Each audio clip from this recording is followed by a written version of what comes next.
Well, hello and welcome back, my body language buddies. My name is Jesus Enrique Rosas. I'm the body language guy, and today we have this topic that I have been delaying for a while about Alec Baldwin's accident, about what happened in the set of Rust with that fatal shooting that we're about to analyze. The interview he gave to Stephanopoulos. Let's start right away. Let me see. Click here, and we're gonna start right away. Please tell me if you are have good volume, sound, and video. If you looking at everything right, and I'm going to have a brief explanation of what we are going to do here. I see some people, some of you in the comments, are saying, hey, leave Alec Baldwin alone. There was an accident. He's trying to find some closure and yada, yada, yada. Well, this time I'm not gonna find any, not gonna try to find him responsible of anything because, well, the investigations are going about that, and there's this document that the FBI issued a couple days ago that, well, stated that the gun used in that set, the gun that effectively was shot the bullet, couldn't shot the bullet without pulling the trigger. Okay, I'm gonna talk about that in detail later on when he begins talking about the actual process of shooting. But my main intention here, as I said, is not saying if Alec Baldwin is guilty or not, but learning how to spot these patterns of behavior. What does he say? What kind of pictures do we see? What is his attitude throughout the interview? And what can we make out of this? I know that most of you, I understand, have already formed your opinion about this case. Maybe you think he's innocent. Maybe you think it was an accident. Maybe you think it was an accident, but he has to be charged with something, with manslaughter, for example. But besides jumping to the conclusion, which you most probably already in your mind, I want to see piece by piece this interview and how to spot these patterns here and how can you adapt them in your daily life.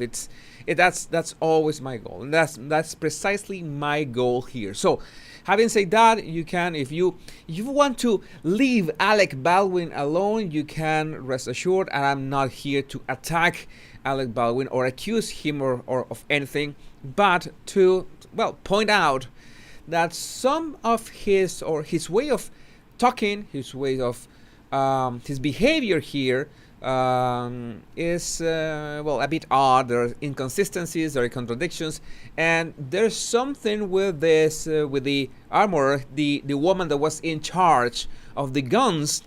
There's something about how he refers to her. I'm not gonna spoil much about what I'm gonna say, but it's about that. This is about learning. That's why I encourage you to have an open mind, regardless of what is your what do you think about the case. What do you think about, and what do you think about Alec Baldwin as a person? That, and what do you think about Alec Baldwin's political stance, for example, or Alec Baldwin's stance on guns? And so let's get started. I'm really thankful seeing that so many body language bodies from Holland, from the UK, from France, from Arizona, from Florida, from Atlanta. Oh, this is great. Denmark, Australia. This is great. Edinburgh.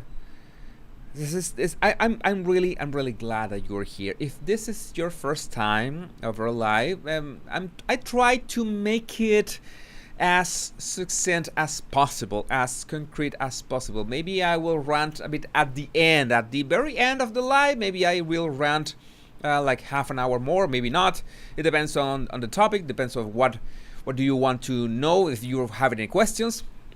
If you want to support my channel, you can always do it with the link in the description. I have my PayPal in the link in the description.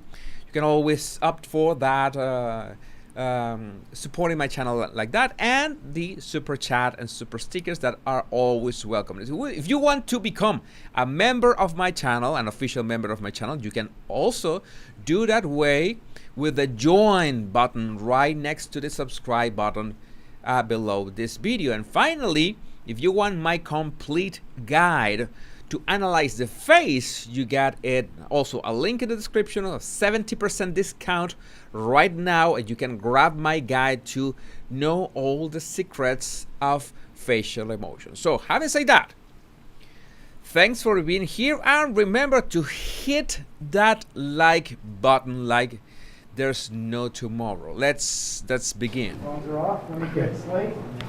Marker, good. Great. Any more, Tony? Alec, thank you for doing this.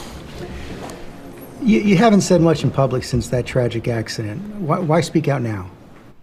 Okay, the first part is Stephanopoulos is trying to set up why has he waited so long to speak at this moment. It's like that Will Smith apology that was a non-apology. If you saw my live analysis on that, it's like trying to save face for the fact that he's trying to say something about it, and he wanted to say something but he couldn't say anything at the same time because there was this investigation ongoing. So it's very dangerous to say anything in that kind of situations. That's why I decided to wait a few months to really release my observations on this interview. So here we are.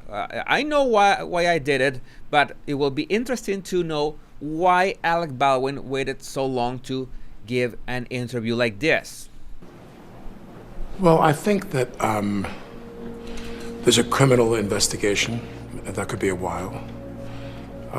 There's all kinds of civil litigation, and I felt there were a number of misconceptions, most of it from sources I really wouldn't concern myself about. Okay, this is important. We have to take to be very concerned about the kind of words the person chooses and the concepts the person chooses to use to communicate. I'm always wary. I always think there are red flags about misunderstandings, misconceptions, misinterpretations, and you were confused. That's not what I said. That stating that there is a misconception or there is a misunderstanding.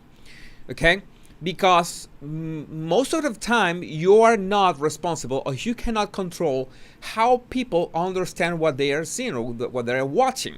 Okay, and most of the time trying to add more details is only going south. It's only going wrong. In this case, I think might not be about people's misconceptions, but to just make a statement. I think that was my theory, but the first moment I find out he was going to do this interview, that's what I thought. He wanted to make a statement, certain kind of a statement. That is usually what you do when you're giving an interview, like Will Smith did when he made a statement that he wanted to pass like an apology, and it was not. So let's see what is Alec Baldwin's statement. And you might say that this is a bit of basic or not complicated, but this is the approach you must have with any conversation and every interaction. People have an intention or different intentions or something that you don't know, and you want to find out, and the only way to find out is through their words and their body language, among other behavior signals. So we move on. Exceptions, most of it from sources I really wouldn't concern myself about, but a couple that I did concern myself about, where there were these authoritative statements about this is what happened. The sheriff's... So he doesn't want to challenge the sources that he doesn't care about, but he wants to challenge the opinion of these authoritative sources that he does care about. Well, that I guess that makes sense. I don't know. Department hasn't even released a report to the DA yet. The reason I wanted to sit down with you is because I really feel like I can't wait for that process to end in February, March. I mean, I'm not asking them to speed it up for my benefit. That's ridiculous. But I am saying that they're going to do what they need to do, and I wanted to come to talk. Okay, another thing. There are like clues or certain spots or certain hints of what a person wants to say when they speak in the negative. When someone says, I mean, I'm not asking them to speed it up for my benefit. Okay, that is a negation. He's saying no to something. He says that this is not this way, but he is actually addressing it. He's mentioning that. I'm not saying that you are stupid, for example. That's not what I'm saying, but I'm mentioning it. That I'm putting. If you are following me, you will understand that even if people tell you in the negative, I'm not saying that you are like this or such and such. But the moment that people mention that, is because they deem it important to mention the adjective, the quality, or whatever, even if it's on the negative. So for all purposes, it's like a half point. If we want to add behavior points, add or subtract behavior points to reach a conclusion, let's say that when a person talks in the negative, at least they had to mention that. My benefit. I want this to speed up my benefit. Okay, I'm not saying that he's trying to fool George in this interview or fool people saying that, but this is like a slip of the mind. They're trying to be humble. They're trying to be, I'm not saying that, I'm not saying this, but people make that kind of sentence or talk in that sentence structure for a reason. Okay, it does not automatically tell you that the person is doing wrong things, but it has a certain of a red flag about it. Speed it up for my benefit. That's ridiculous. But I am saying that they're going to do what they need to do, and I wanted to come to talk to you to say that I would go to any lengths to undo what happened. I would go to any lengths to undo what happened. Okay, another thing. In our era, it's like Ezra Miller was caught or not, I don't know, whatever. Ezra Miller, the Flash, the actor, was caught recently, and he issued an apology, and the apology was not a video, it was just a statement, a written statement. I made a written statement about I want to apologize, I want to take care of my mental health, I want not to go doing crazy things, but that's something that you can do with an Instagram post or just a note to the media, and that's it. So you have to be like make the distinction of why a person would do an interview, a recorded interview with your face and your voice to say something that you could say, you just could say with a written statement. It's like, I just want to say that I would go to any lengths to undo what happened. You don't need an interview for that. You could do that written. So there's another thing beyond this, what he's saying. I claim that I'm making this interview for this reason, but no, that is not the reason, because if that were the reason, you would have just issued a written statement. And I think he did issue a written statement, but there's another intention behind this. This is important to understand because these behavior clues are tiny, are just that can get lost pretty quickly, but you have to be able to spot them so you can stack them.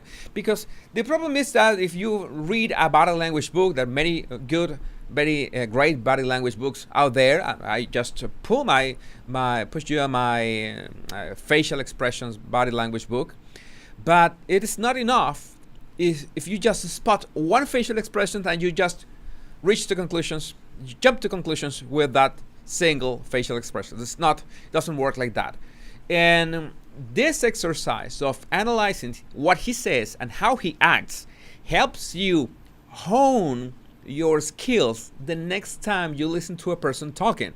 And you can identify the way they talk. You can identify the patterns of speech, and you can identify how it goes along or contradicts their body language or vice versa. So we can continue. I think the big question, and the one you must have asked yourself 1,000 times, how could this have happened? Well, there's two things I want to say about that. One is that when I talk about this, my concern is that I don't sound like I'm the victim. Okay, this is odd. He's talking about an accident, and his concern is that I don't sound like I'm the victim. Okay, that sounds odd enough. Obviously, I hope so. He's setting up to say something else that, well, counterbalances what he just said. Okay, let's see what it is. Victim. Because there is a victim. There's a woman who died, and my friend got shot. He's my friend. And she was a new friend. I met her and we worked together on some of the mapping out of what we're going to do on the film, which, in the movie terms, if you go make a movie with Scorsese, you win the... So, in fact, he did not clarify what did he mean with that. My concern is that I don't sound like the victim. He said that, and I thought he was setting up something else that, I don't know, explains that statement, but there was not. My concern is that there is a victim. What he said before that, my concern is that I don't look like the victim. That is that made his lawyers jump in their seats. Okay, that was off. DP don't sit down and they solicit your ideas of how to make the film. You know what I mean? In the case of Helena, we sat down collaboratively and talked a lot about what we wanted to do in that a precious amount of time we had. But I want to make sure that I don't come across like I'm the victim, because we have two victims here. And the second thing is, I think he's really messing up with the victims, here. Now he says, I want to make sure that I don't come across like I'm the victim, because we have two victims here. Okay, that is a bit odd.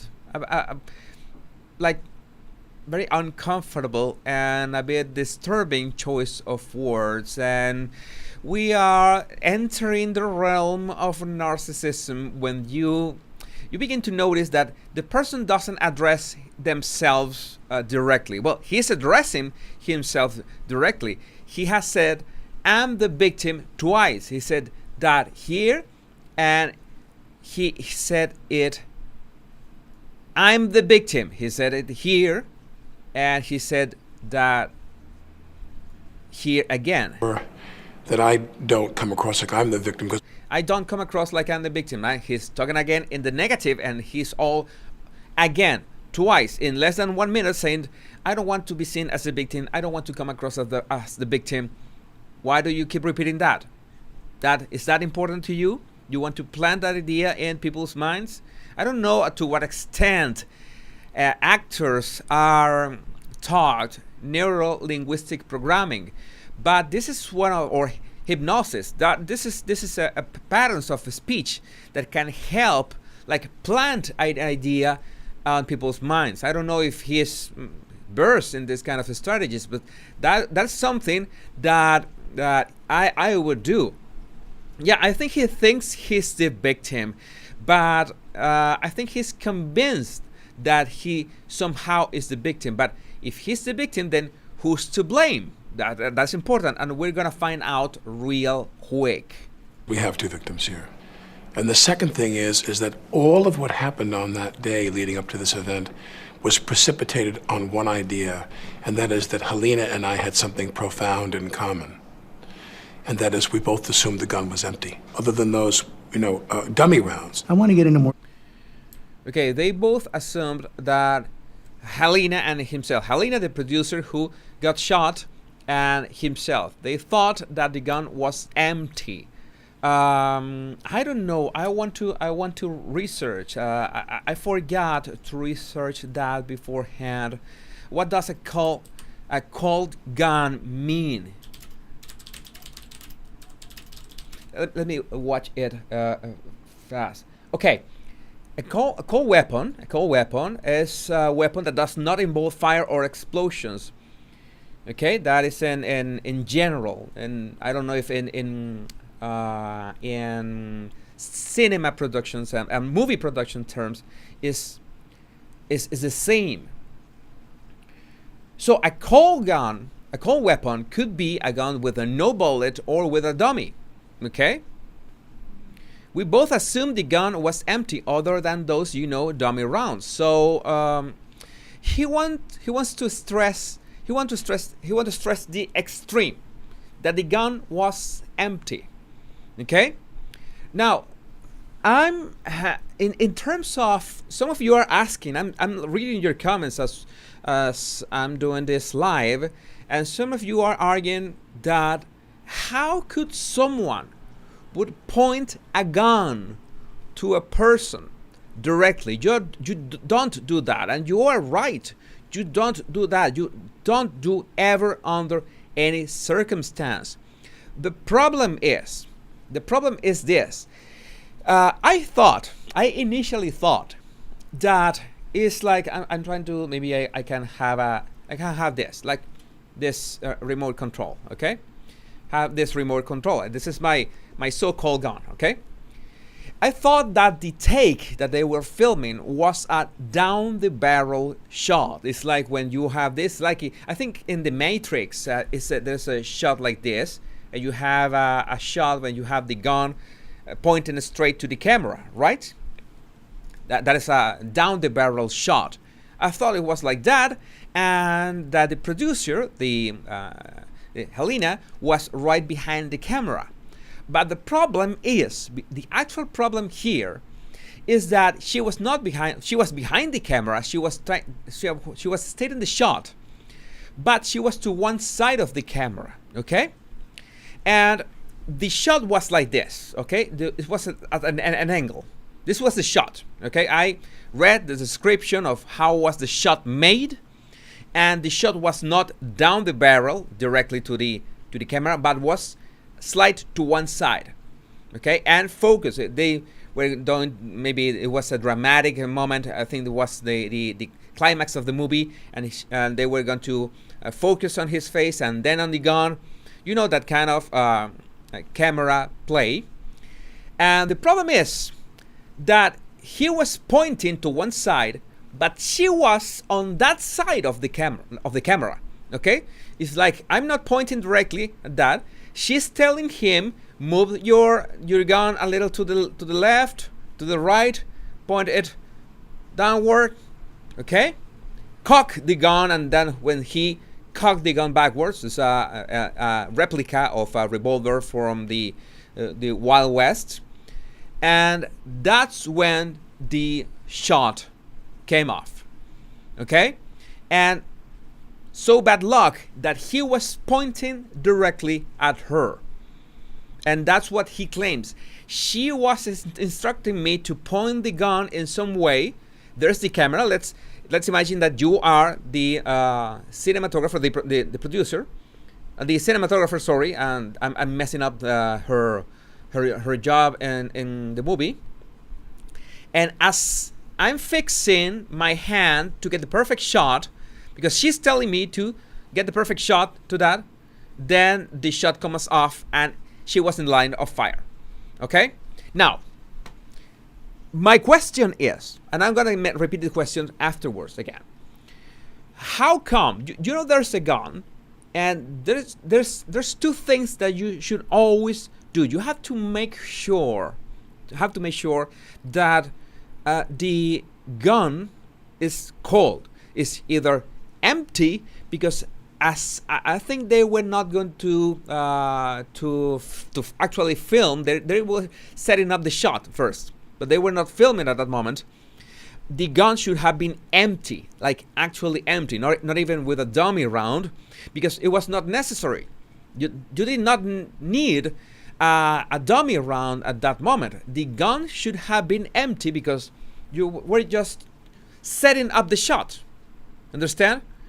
it's like if you have a camera on the back of the gun, then you could see that if it's loaded, a close up to the back of the gun.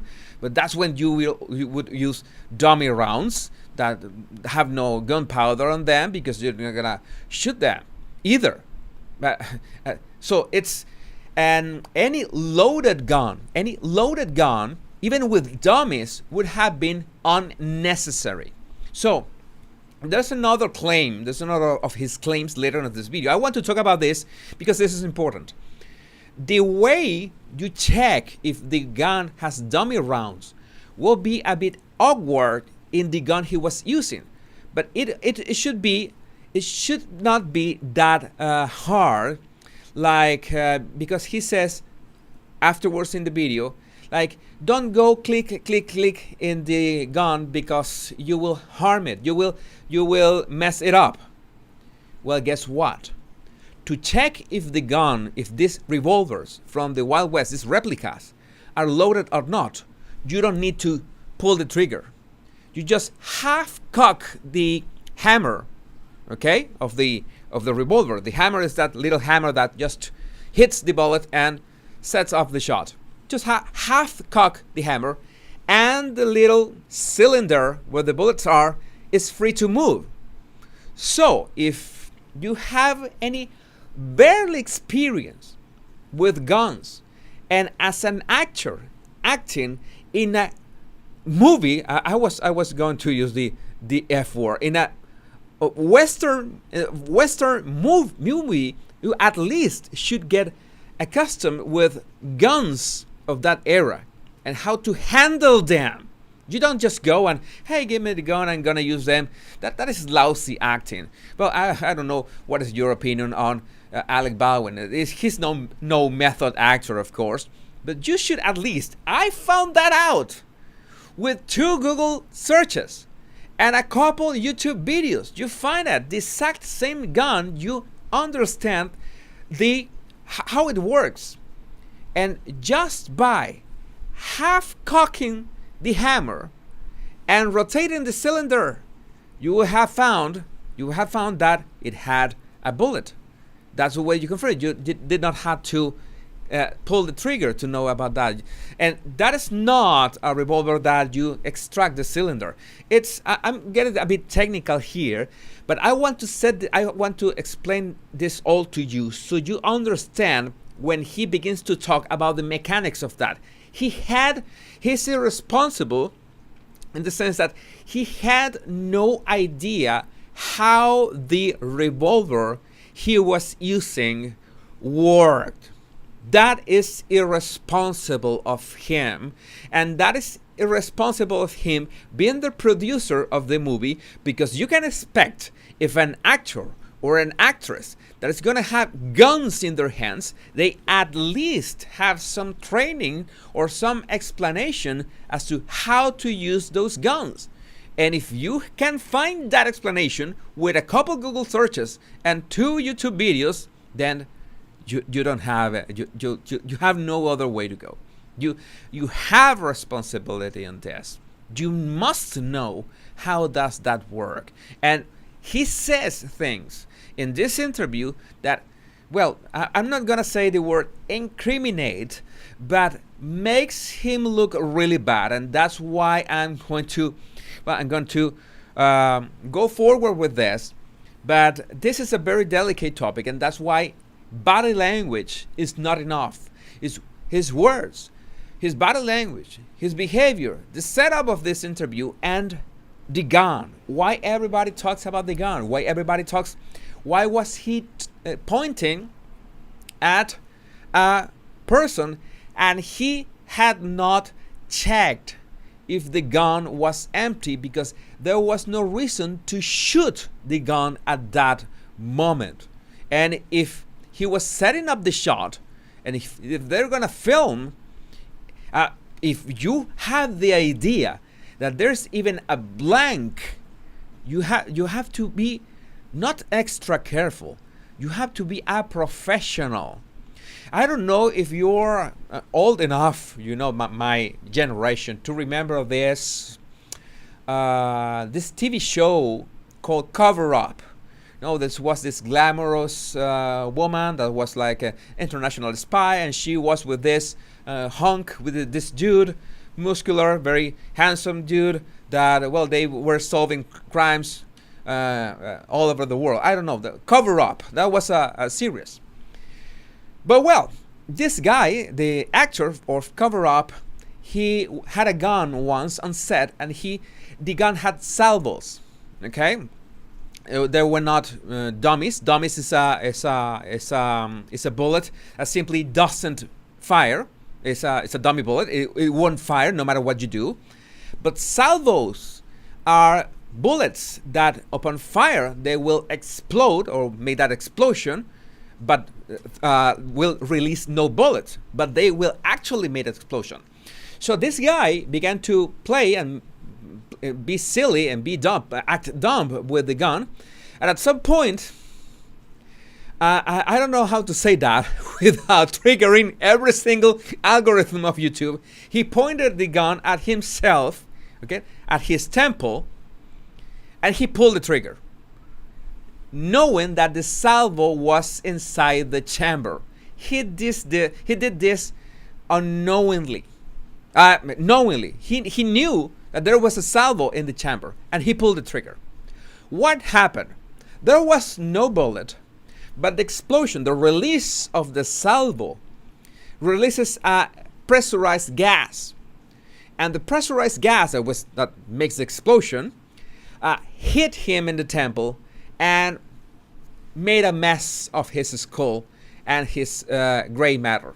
I know this is gory. I know this is terrible what I'm saying, but it was stupid on his part. He died, I don't know, like 6 or 7 hours later in the hospital. That was terrible. It was a tragedy.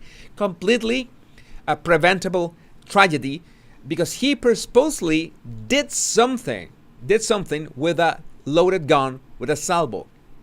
And in this case, Alec Baldwin he's going to mention that too, had experience with guns in many movies, and should at least act as if you know what you're doing, because that's what you do. It's like Keanu Reeves, all what he does for the John Wick movies. He actually learns how to fire real guns with real bullets, to understand how his body must react to that, and to understand how you reload them, how it's convincing that you are a person that knows how to use them. So when he begins to talk all this about the gun this and the gun that, and you find out with a Google search how the gun actually works, you say, man, who are you trying to fool in that regard? So sometimes you need a bit of common sense and just a bit of curiosity to look for the source, to look for what is going on beyond body language, to understand this person has no idea of what he's saying, or he thinks that we have no idea of what he's saying, but we can find out.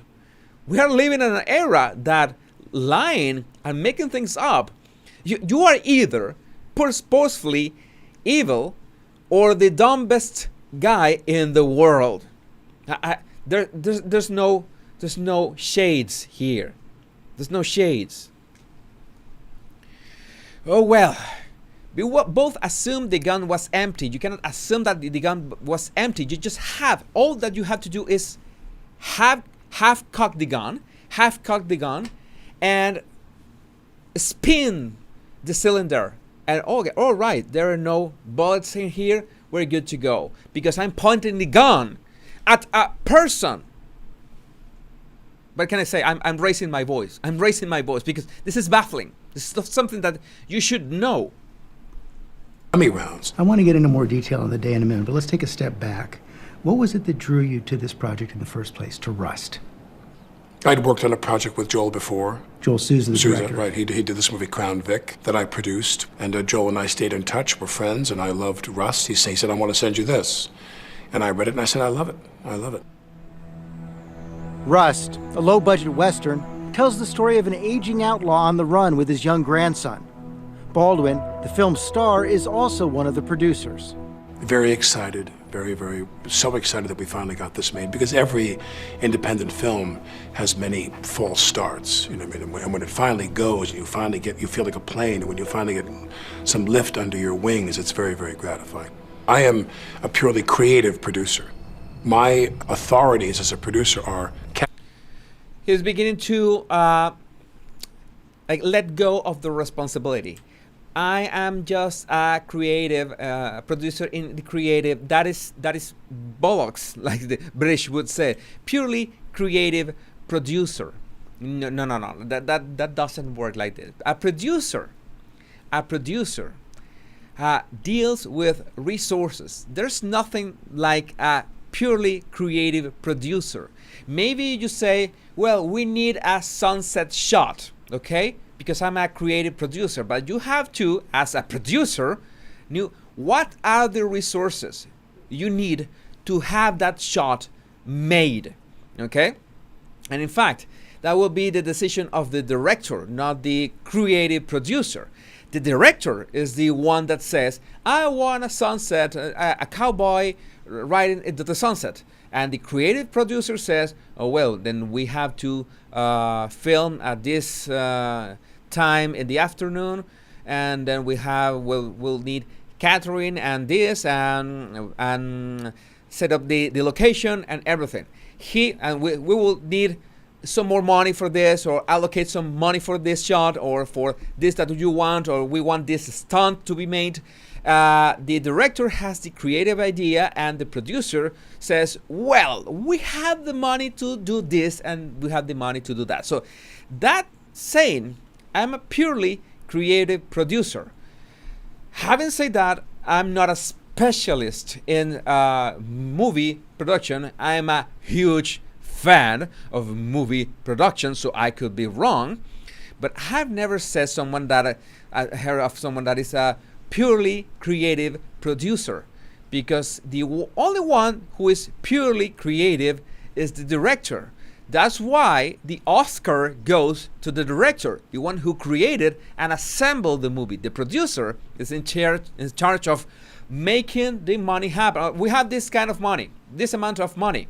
How do we allocate that to fulfill the vision of the director?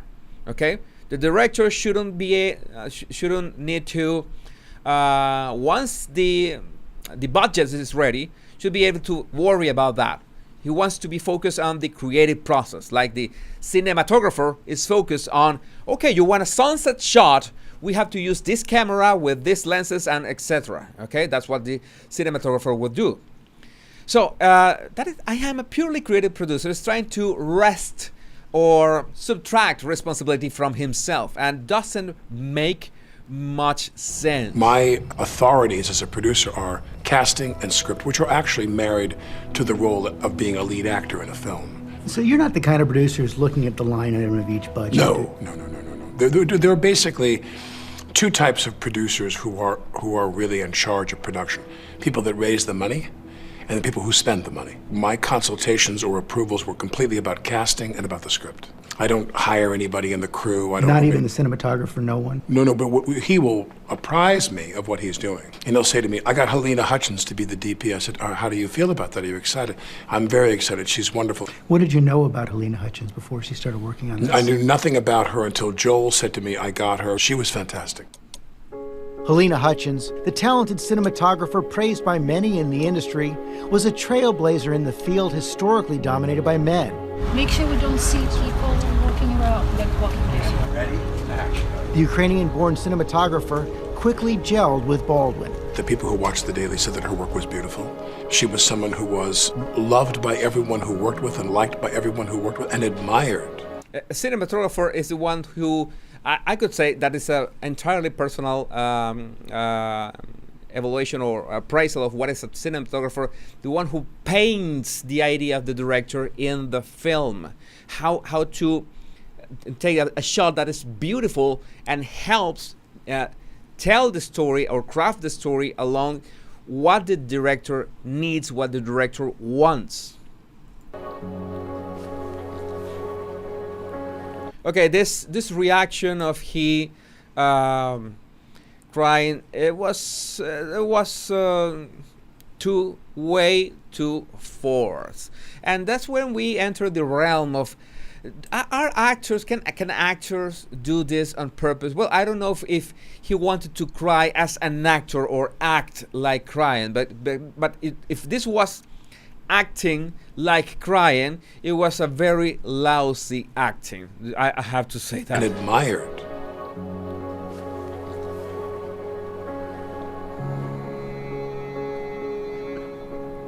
I find it in bad taste. Let's say that he's feeling grief, actual grief, real grief at that moment, and he's really sad. Let's say that he's really sad. Why would you make like a documentary of his sadness using 2 camera angles for that? That is like too cheesy even for Alec Baldwin. This is I don't know how to put that. Bad taste. I have, at the end of the interview, I will put a clip about an interview where the husband of Helena Hutchins gives his impression of what he thought when he saw this, and he was upset of how could Alec Baldwin do this? How could he go to the length of talking like this, just like that, like speaking in detail about how his wife was murdered. I cannot use that word, right? I cannot use the word murder, right? I take that out. How? Well, I you know what I mean. You know what I mean. But this is bad taste. I saw this, and I don't know how the people that produced this interview thought that this was a good idea. I don't know if this was Alec Baldwin saying, hey, you know what? You should put the 2 angles and a close-up so people really are convinced that I'm crying. This is absurd. This is on your face. Yeah, and the dramatic background music.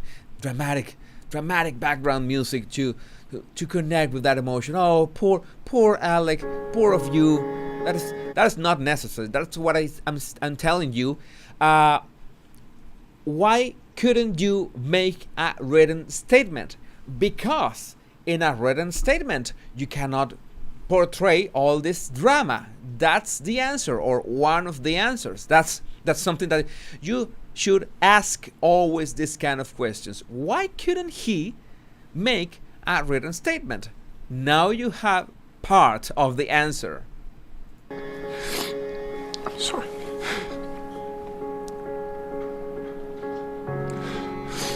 But admired by everybody who worked with her. The day that I flew there, they'd been shooting for a week already. I come the following week on the 11th. That night of the 11th, I had dinner with Helena and Joel, and we talked about some of the compositions I was thinking of to... That was the first time you met? First time I met Helena, yeah. What was your first impression? When I met her, I knew she had that spark. I knew she had that flint to her, that she was going to get that day's work done and get the shots that she wanted. She was very focused. She had a vision for the film? She was very focused. We had a discussion about compositions of shots in which you were shooting these beautiful tableaus of the West. She had that intensity. Every day you went to work, she would say, "Good morning, how are you? How was your evening?" Boom, it was small talk, go. We weren't going to hang out and chit-chat or whatever. She knew that the clock was the enemy, and we... Okay, I have to highlight 2 comments right now that are important to highlight. The people who produced this interview loved that he cried and put music to it. Interesting. Yes, that is, thanks Ayida. Yes, that's what happened. Let's put music to it, background music, make it even more dramatic. And yes, this was the product that they wanted to convey. Alec, the victim. What he was saying, I'm not saying that I'm the victim. I am not the victim, but you saw that. He wanted to be portrayed as the victim. You cannot unsee that. Have to move forward. Once on set, Baldwin posts this video. I want to say, I look at myself in the mirror, a reflection of this, and I'm really kind of appalled. It's appalling. We're here shooting the film. We start tomorrow, and no, I'm not playing Santa Claus. On the 12th, I had a safety demonstration with Hannah Reed, the armorer. 24-year-old Okay, Hannah Reed. Don't get me started with Hannah Reed. Hannah Reed, 24-year-old. She was in charge. She was the armorer. The armorer is the one responsible for everything that shoots or explodes or goes bang in a production. Okay, and this I have the age to say that this girl, there's no other way to call her, did not have the experience for that. And guess what? Most people on set thought the same. She doesn't have the experience. I think there's some statement around there that Alec Baldwin himself did not think that she had what the right stuff for this. Okay, and you might be saying, big question, great question, why were there live rounds on set, real bullets? Who would use or bring real bullets for a set? And the fact is that when you're shooting any movie with guns, you usually have to bring real bullets.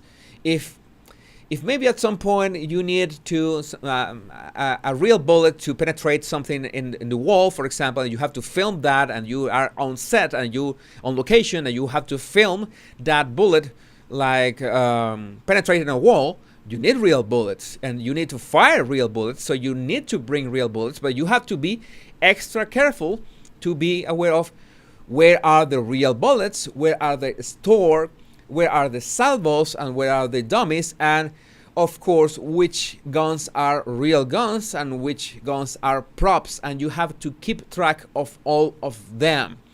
That is your goddamn job, and if you suck at it, well, you know what can happen. This is a big problem, and I don't know, I think she had an experience. I'm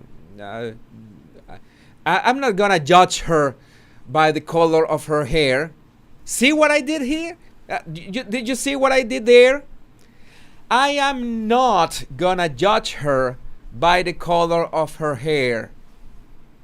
You see that? See what I did? See what I did, right? Tell me. I'm going to wait for your comment. You understood what I just did. What did I do? My body language buddies. Yes, I did. I mentioned that. When I said I am not gonna judge her by the color of her hair, I at the very least mentioned that. Oh, you're saying something about you have the problem with the color of her hair?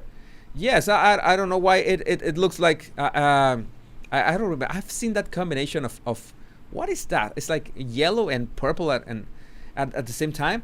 But well, yeah, the color of her hair is irrelevant. Her responsibility does not change about that. You're right.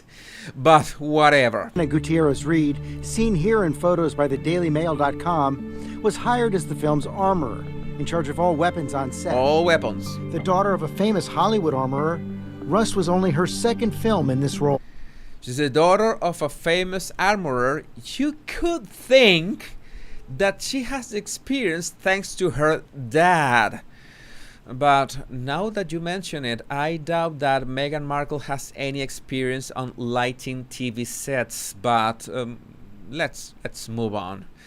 Second film in this role. Oh my God. She spoke to the Voices of the West podcast about working as lead armorer for her first film before Rust. I was really nervous about it at first, and I almost didn't take the job because I wasn't sure if I was ready, but doing it, it went really smoothly.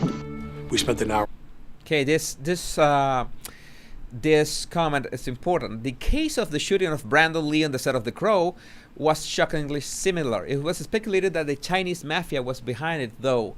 I remember that Brandon Lee's case was that there was this like this case, or that this small piece of metal that was lodged in the gun's chamber, and when it was fired, the bullet was fired was a salvo, and as I said, a salvo releases the gas, the pressurized gas, which makes the explosion. Okay, but that pressurized gas pushed the shard of metal, went straight into Brandon Lee's heart, and was he died also like 5 or 6 hours later at the hospital. 4.5 shooting the pistol, her giving me all her safety instructions. Did you think? Okay, look at this. Remember what I explained to you about the gun, about the revolver. We spent an hour and a half shooting the pistol. Man, an hour and a half shooting the pistol. You can learn about the cocking mechanism of the gun in less than 30 seconds. I can explain it to you in less than 30 seconds. We spent an hour and a half shooting the pistol. Her give me all her safety. All her safety instructions. Did you think she was up to the job? I assumed because she was there and she was hired. I assumed because she was there and she was hired. There's a bit of anger right there. Right? You can spot his expression, a bit of anger. It's a tense Joe. He feels the question uncomfortable. The first time I saw this interview, I noticed that he addressing every time he was addressing Hannah, the armorer. He has this way of trying to get around the topic, not talking about that, and he gets angry at that. He doesn't want to address that much. I assumed because she was there and she was hired. Wait a minute. You just said that you are a producer. You were a producer and a creative only in charge of casting. Okay, maybe he was talking about the actors and actresses, and that's it. But you were not even aware of who was in charge of the guns on set, something that has to be so delicate, so dangerous, and you were not overseeing that either. I was worried about the cast. If you were worried about the cast, you should have been worried about the safety of the cast too. I don't know, it's my impression. And your own safety, because you're using guns. The first thing that I would ask is this person up to the job? Because I want to know if we are in the good hands. This is a Western. This is not a lawyer's movie or an engineer's movie. It's people with guns movie. We need someone that is in charge of and knows what the actual F are they doing. So it's the tiny contradictions that not only have to do with body language, but with common sense and with his own words. He has contradicted himself quite a few times, and we're not even halfway through the interview. Hired, she was up for the job. And nothing she did raised any red flags with you? No. This training course you do, what did she tell you? She say things like, remember, this is a blank round, so you have to create the discharge yourself because there's no projectile. So if you shot the gun, you go bang. When we roll the camera, you got to go bang and have the gun snap back. You have to create that. Well, let me make this clear. I'm gonna go back because I want to talk about what he just said. He said that. Okay, this is a blank round. Remember, this is a blank round, so you have to create the discharge yourself. Okay, you have to create the discharge yourself. There's something that I don't understand. And this is movie production too. Movie production, you have two options. You have money or you don't have money. And usually, you don't have money. You try to cut corners as much as possible, but not in the safety department, the security department. Okay? Now, it has been said that they were cutting corners in every possible way, as far as not letting the crew be able to sleep near the location, but they had to sleep in a nearby city. So they have this commute of 45 minutes to get on location, and then at the end of the day go 45 minutes to where they were going to sleep for the night. Okay, so they couldn't even spend money to the crew to be well rested and not spend 1 hour and a half of the day just coming and going to the place that they were going to sleep. That's how you know that they were cutting corners. This was I'm not going to say cheap, but indie production. But if he's talking about a blank round that you have in your hand and you have to fake the movement of the gun, it means that you need to add the flash of the muzzle and the smoke and everything with CGI. And that is expensive, folks. That is really expensive. Every second of that is expensive. And it doesn't matter how much beautiful are your shots, your acting, everything. If you do a cheap CGI, you just take the audience away from the moment. Okay? There's nothing for that kind of things. There's nothing like practical effects. Practical effects in the sense that you have an actual bullet, a real bullet, and when shooting the bullet, you shoot an actual bullet. That's why you need real bullets on set, because sometimes you need that jumping, and once you shoot a real bullet, you have the flash, you have the smoke, you have everything. You don't have to add anything in CGI or extra besides some color, the usual color correction or anything. So he's talking like if they were going to add special effects later, but you only use special effects if you have the money for that. That is not cheap. That needs money, and there's so many corners cut in other areas of the movie. I don't think that fits. That it doesn't make sense one thing with another. This is very important to consider, because that is part of the inconsistencies that happen when he begins to talk about Hannah's, the armorer, job. And that's what is he so many times covering up for her, that she taught him to shoot the gun for 1 hour and a half. She could have told her how to check the gun. She could have told her so many things about the gun, everything. And no, the blank round, that doesn't fit with the style of production that they had. CGI is very expensive. It doesn't fit. Because there's no projectile. So if you shot the gun, you go bang. When we roll the camera, you got to go bang and have the gun snap back. You have to create that. She would give you little tips about firing, and she'd say to you, when we're done, point the gun down. When we're done, you give the gun to me or to Halls, only those two people. Dave Halls was Rust's assistant director, also known as the first AD. Seen here in this IMDb photo, he was responsible for keeping the production on schedule. Sometimes we would be on a set that was a very, very cramped set, and they wanted people in that room on an as-needed basis. If I'm holding the gun and they say cut, I then hand the gun to Halls if she's not there. Yeah, why Halls, not Hannah? Some people have said that only the armorer should be handling it. No. That's inaccurate. Meaning in the protocols of the business, meaning Hannah would to hand me the gun 99% of the time. No, whatever, the preponderance of the time. But when we would say cut, if Hannah was away from the set, I would hand Halls the gun. Hannah Gutierrez-Reed had a dual. I mean, she's the armorer of the set of the movie. It was a low budget production.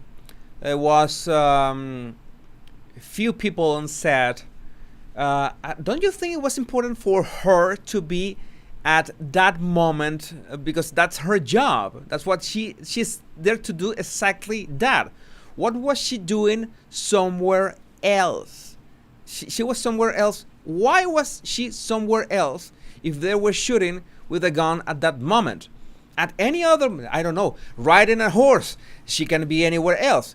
Drinking at the saloon, she can be anywhere else. I don't know, anything that can happen in a Western movie, but especially in a gun scene, she was not there. It looks like he's trying to excuse, again, it looks like he's trying to excuse her in some way. That's why the question I make myself over and over again when I watched this interview, I don't know, many months ago, was what is exactly the relationship between Alec Baldwin and this woman? I would like to know, because it's him excusing her so many times. She taught me how to use the gun. She taught me about the safety of the gun. That couldn't happen, because if she taught you anything, you would have been able to check if the gun was loaded without pulling the trigger. Was not needed at all. So why is he? What does he keep covering her up? Role on set, armorer, and she was also the assistant prop master for the film. One of the things her attorney has said is that she was hired for 2 positions on the film and therefore was stretched in an inappropriate way. Did she raise any of those concerns with you? No, I assume that everyone who's shooting a lower budget film is... He said that. Not my words, his words. Lower budget film. A lower budget film doesn't have the money for CGI to have a gun tracked, digitally tracked, added the flash and be convincing. And you're gonna mess everything that you did. You're gonna mess everything that the cinematographer did. We're gonna mess a dramatic scene. It's gonna be silly with low budget CGI. Is stretched, myself included. And I got no complaints from her or the prop department. I'm not sitting there when I'm getting dressed and ready to go do a scene saying, oh my God, the prop woman seemed very harried today. I didn't get a sense of that from any of the people on the film. The first time I heard... Notice that he begins, when he's talking about that, about the question, he's answering the question, and why had she 2 positions? Was she stretched thin in production? He's stuttering. He's more nervous than usual. He's not looking at George in the eye as in the other questions. Right? That's a body language tip or clue that he was not comfortable with it. Again, yet another clue. I don't know, 4 or 5, the 4th or 5th clue that he was covering for her. He was trying to excuse her in any way. Back then I counted like 8 or 9 times over this interview that George tried to push who was responsible for this. The question, who was responsible for this? And of course, most people agree with me that the armorer of the set is highly responsible for what happened, and he is responsible of checking his gun if checking the gun is as easy as it is. I can understand that there are guns that are harder to check if for example, if every bullet in the magazine is a blank. You can't do that in certain submachine guns, for example, because it means that you have to take out all the bullets and put all the bullets in. That's not something that you would do. But this gun, this revolver, was alarmingly easy to check. That there was any problem with anybody in the crew of the film was when Luber said, well, we have some issues here. Lane Looper, the first camera assistant, would email production managers a resignation letter later that night, citing safety concerns. Quote, during the filming of gunfights on this job, things are often played very fast and loose. So far, there have been 2 accidental weapons discharges. He also wrote about concerns about reasonable rest and housing for local crew with long commutes to the... There were 2 accidental discharges prior to this. You tell me, what the hell were they thinking? that. When he quit, now, the day before that happened, we wrapped. And he came up to me and he said, "Thank you for the position you've taken on behalf of IATSE and the union on social media." I said, "My pleasure." This photo, posted by Helena, showed the cast and crew in solidarity with IATSE, the International Alliance of Theatrical Stage Employees, which had been on the verge of a strike. And Alec posted this on Instagram. And I want to say to the people in IATSE, do what you need to do. You want to go on strike? Go on strike. Because I'll tell you something about the executives. They don't give a about you. He said, because we have some issues here. I said, such as? And he said, my men need a better hotel room. There was no mention of safety issues. He didn't say anything about the accidental discharges on set? He didn't say anything about anything. He goes, my men need better hotel room. Okay, I'm going to tell you something that I always find funny on the music production business. For example, if you are producing a concert, I always see these stories that musicians get all cranky and they got this long list of demands. Like, I don't know, Jennifer Lopez needs tepid water, and I don't know if I think Mariah Carey needs freshly peeled oranges and things like that. You know, wacky things. I remember that this was this band. I don't know if it was, I don't remember which band it was, but they demanded, I think it was M&Ms. They wanted 5 bowls of M&Ms, and they wanted the M&Ms sorted by color, and the brown M&Ms should be disposed of. Okay, we went to go to the dressing room, and they should have their bowls of M&Ms sorted by color: the yellow, the greens, the reds, and blues, and there's the brown too. Then 4 bowls of M&Ms, and no presence of. Do not put the brown ones. Okay, you might ask, why these entitled people make such crazy claims? Why do this kind of demands? That is silly. How stupid are these people that demand this? But the fact is that it has a very interesting principle. I didn't know it at the time, but it makes sense. It is because of this. These people are going to sing in venues that need a lot of things going on perfectly, so there are no accidents. You might be aware that there was this K-pop band like 2 weeks ago. There was an accident on stage, a horrifying accident that one monitor just fell over one of the back-end dancers of the group. It was horrible to watch. That was that's a complete mess, of course, responsible of the organizers of the concert, of the people in charge of the venue, not of the musicians. So the musicians make this kind of outrageous claims just to confirm that people are on their toes for every little detail. It's like you enter your dressing room and you see that there are 5 bowls of M&Ms sorted by color: yellow, green, red, blue, and you see the brown M&Ms there, and you realize that these people are not aware of, are not following instructions. And we're talking about people, musicians, singing and dancing, surrounded by high voltage electricity, by tons of equipment, by fireworks, by everything, etc. Okay? I know that they have crew that is in charge of almost everything, but at the same time, they need to the people to be safe. You know what happened with I remember this concert like a few months back, and this musician that was a couple deaths alive. That's also that any musician doesn't want to happen. So that's why they make these claims to see if the organizers, if the people that are in charge of the venue, are aware of the little details. Yeah, M&Ms. That's why they do it. Okay? Now you know it. So if he says they were demanding hotel rooms, there was no concerns about safety.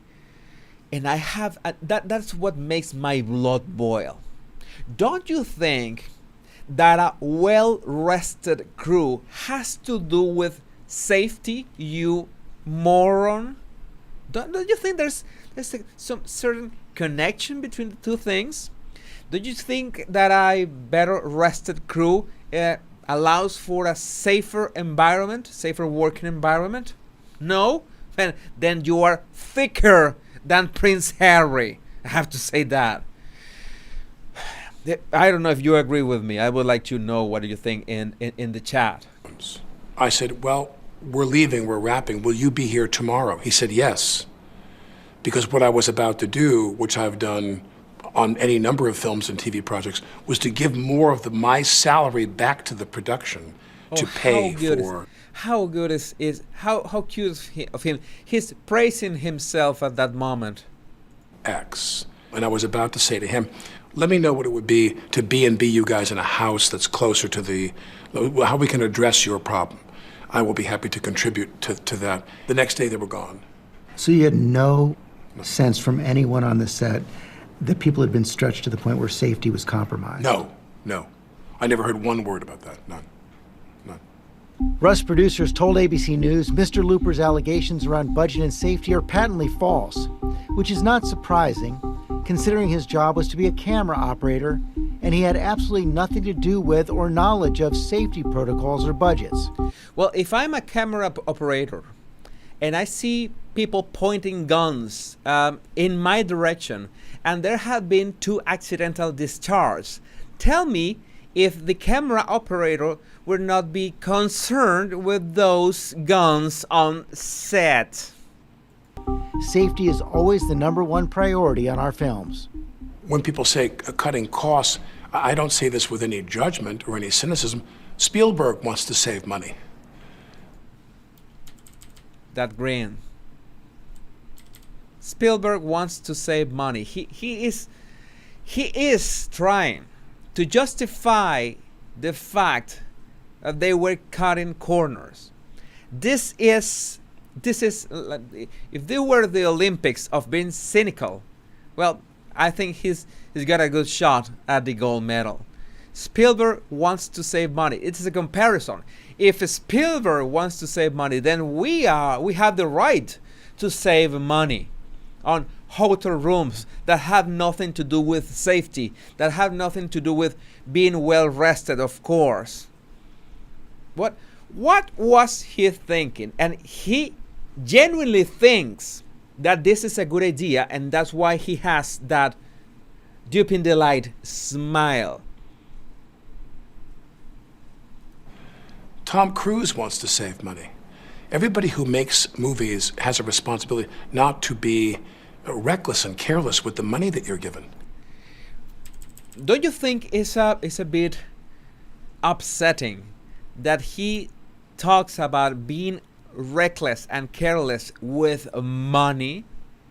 He actually said that. Now I understand why the husband of Helena Hutchinson was so upset with this interview. Not to be reckless and careless with the money that you're given. You find it more important than the safety of the people working with you. Baffling. You're given. We know those are men who make movies that cost $205 million. And I'm making movies that cost $5 million or thereabouts. The question, though, is were costs being cut at the expense of safety and security? In my opinion, no, because I did not. In my opinion, no, because I did not know. Wait a minute. You can't have your cake and eat it too. You can have both ways. You can have an opinion if you don't know. You either if it's you can't say no if you did not know what was happening, and you can't say that you did not know because you said it was a small crew of people. He said that it's a low budget film. He's hanging himself with this interview. And you know what's sad enough? That he's gonna get away with it. So far he's gonna get away with it. But his words, not mine. He said that in this interview. He said everything in this interview, and there you have it for yourself. If you listen to his words, if you connect his ideas in the way that you're seeing for yourself. I'm not saying anything about that. I'm just pressing play and pause. I'm baffled about this. At the expense of safety and security, in my opinion, no, because I did not know. No, that doesn't make sense. Now, I did not observe any safety or security issues at all in the time I was there. Thursday, October 21st, Baldwin posts a photo of himself in costume on Instagram. Back to in-person at the office. Blimey, it's exhausting. That morning, Looper and 6 other crew members walked off the set. Filming continued with a replacement camera crew. Scene 118 in the church was slated for after lunch. Everybody there was having a positive experience. People who are watching the show, people who are back home, you have no idea how unique an environment a motion picture set is. It's kind of, there's an instant familiarity. The amount of care, these are people who are professionals who have really good jobs in a field they love. And I looked at all these people and I see how hard they work. They're so hardworking and they're so conscientious. And you're around people and you're part of one of the great collaborative processes in the world, movie making. Everyone moving like a watch to get everything done. And when you kind of, I don't make that many movies anymore because movie making demanded that I travel and I didn't want to leave my family. All these movies I made, I stayed home. How many times I've told you when people want to portray themselves as a family man? If you watch me, watch my video, my analysis on Will Smith apology that I mentioned quite a few times, he wanted to portray himself as a family man. You do anything to protect your family. You do crazy things to protect your family. And here, he's making sure to mention, movie making demanded that I travel. I didn't want to leave my family. He mentions that just to plant that seed, that idea on the people that is watching the interview and watching this. Oh, he's a family man. He must be a good man. That is on purpose. That is by design. Anyone can do it. Family. All these movies I made, I stayed home. I didn't want to go. If I went away, I went away for a week. To leave my family for 4 weeks and go shoot this movie, that was a big deal. And I'm sitting on this. So he's talking about that this was hard for him, that he was a sacrifice for him. It's like it was so hard for me to do this. He's trying to how do I put this? Make a justification of why did they follow up with the production, even if people walk out of set due to security concerns and safety concerns. They just walk out. Hey, this is not gonna work. These are not safe ways to produce a movie with guns, and they walk away. And he said, I have to keep all these people, all these hardworking people, doing what they love, what they do best, and this was a sacrifice for me to stay away from my family. He's trying to justify the fact that he was not willing to pay more for safety, and these people just walk out the set, and well, the show must go on. He's trying to justify himself, and he's doing a very bad job at it. If you had an opinion of Alec Baldwin of up to this point, I don't know if it has changed or has been reinforced, but I know my point of view on this. This is baffling. This is baffling to watch how a person is so vile to speak like this just to save face. Shoot this movie, that was a big deal. And I'm sitting on this pew, and so help me God, I sat on that pew right before they called lunch, and I said, this movie has made me love making movies again. Because I used to love to make movies. I did. You know, I worked with people once. I think he's even more emotional talking about his love of making movies than talking about Hutchinson. I don't know what do you think, but that I find it a bit gross. The movie The Edge, and they called me and said they got Tony Hopkins to do the film. What do you make of it? Yeah, Alec, if we're here. And I started sobbing. I just started sobbing because I thought, oh God, I'm gonna have a chance to work with this guy. Any chance you could go easy on me? When they cast me in It's Complicated with Meryl, I thought, I'm gonna get to go make a movie with her.